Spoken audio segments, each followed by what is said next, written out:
करावं वाटते, कारण की स्वच्छ वायू संरक्षणाचा आपल्या अमरावती शहराला पुरस्कार मिळाला. आपले मॅडमचे पण खूप खूप धन्यवाद. मला या ठिकाणी असं सांगावं वाटते की जर हा जो प्रकार आहे स्वच्छ वायू संरक्षण, जो काही पुरस्कार आपल्या शहराला मिळाला आहे, आपल्या पत्रकार बंधूंनी आपल्या शहरात, जिल्ह्यात आणि पूर्ण महाराष्ट्रामध्ये आपल्या शहराचा घवघवा झालेला आहे, तर तुम्हाला नाही वाटत की स्वच्छतेबाबतीत सुद्धा आपल्या मॅडमला पुरस्कार मिळाला पाहिजे? म्हणून या ठिकाणी आमचं नाक कुठे जात आहे हे आम्ही सांगू इच्छित नाही, कारण की सगळ्यांच्या समस्या घरोघरी मातीच्या चुला आहे. कुठे काय किडे येत आहे, काय येत आहे, हे सगळ्यांच्याच प्रश्न सारखे आहे.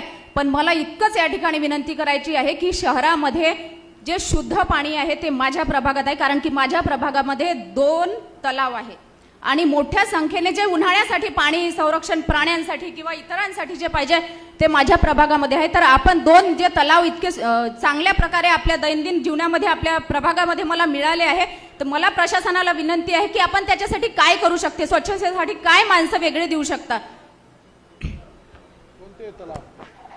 कारण की पाण्याची गरज आपल्याला आहे, जनावरांना आहे, माणसांना आहे, सगळ्यांना आहे, तर आपण त्याच्यासाठी काय करत आहे. माझा प्रश्न स्वच्छतेबाबतच आहे, कृपया याच्यात कोणी बोलू नये.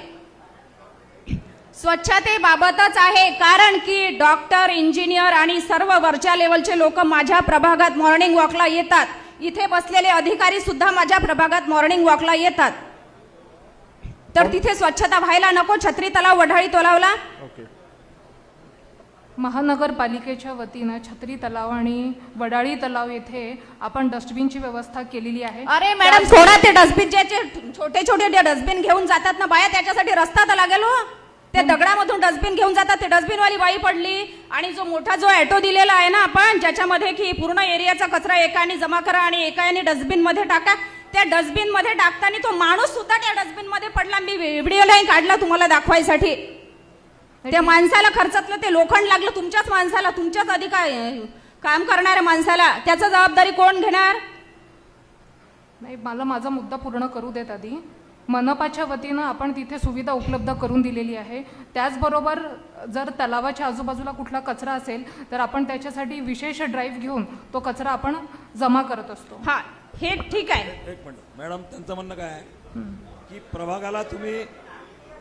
प्रभागाला तुम्ही जे हा पूर्ण शहराचा विषय आहे, कारण की एक मिनिट प्रभागाला तुम्ही जे माणसांची मर्यादा दिली आहे, जसं 10 गाड्या तुम्ही प्रभागासाठी दिल्या आहे, त्यानंतर त्या ठिकाणी 20 माणसं तुम्ही सफाई कामगार म्हणून दिले आहेत. ते तुमच्या हँडकार ज्या घेतल्या त्याच्यावरती दावांचा हँडकार अजून पाहिल्याच नाही आम्ही, कारण आमचा झोन बऱ्याच दिवसापासून सुरू झाला आहे. त्यांचं म्हणणं आहे की 2 तलाव माझ्या परिसरात आहे, त्या दोन्ही तलावावरती स्वच्छतेची व्यवस्था काय आहे, तिथे कुठलीही स्वच्छता नाही, तिथे अतिरिक्त व्यवस्था काय करताय त्याच्या संदर्भात विचारतायत. त्याच्यावरती आपण त्यासाठी आपण करारनाम्यामध्ये अजून पुन्हा काही दुरुस्ती करता येत असेल तर ती आपण करूयात, अतिरिक्त मनुष्यबळाची. आणि मी इथे दुसऱ्यांदा निवडून आलेली आहे. मला नाही माहित की कारभार जशाचा तसाच चालू आहे. मला वाटलं की 8 वर्षामध्ये खूप काही बदल झाला असेल.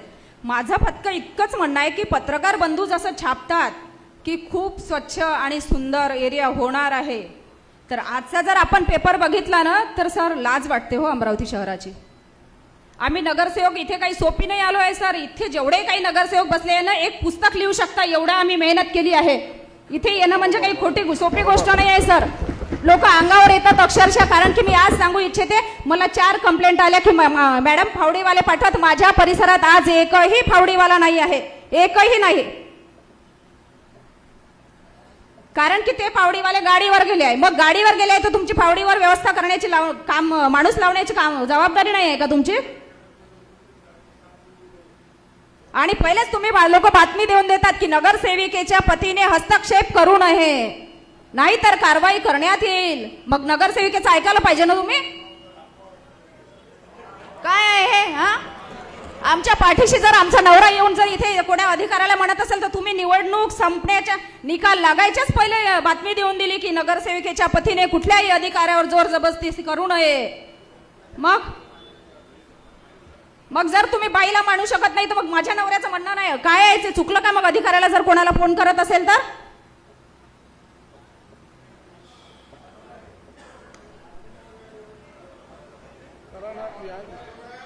जर आपण इथे मला उत्तर पाहिजे सर. कारण की प्रत्येकदा महापौर बदलतात, सभापती बदलतात, आयुक्त बदलतात, आपण का नाही बदलत आहे? आपण जर इतक्या चिकटयाने इथे काम करत आहे तर आपलं काम पण खूप चांगलं असेल ना, म्हणूनच आपण त्या ठिकाणी चिकटून बसले आहेत.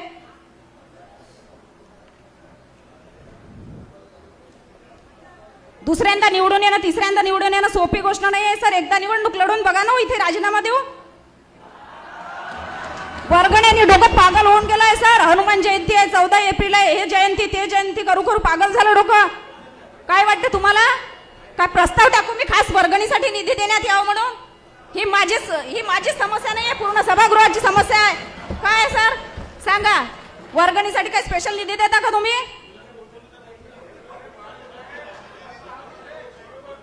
मॅडम बोला. दोन्ही नदी ऐक नाही सर.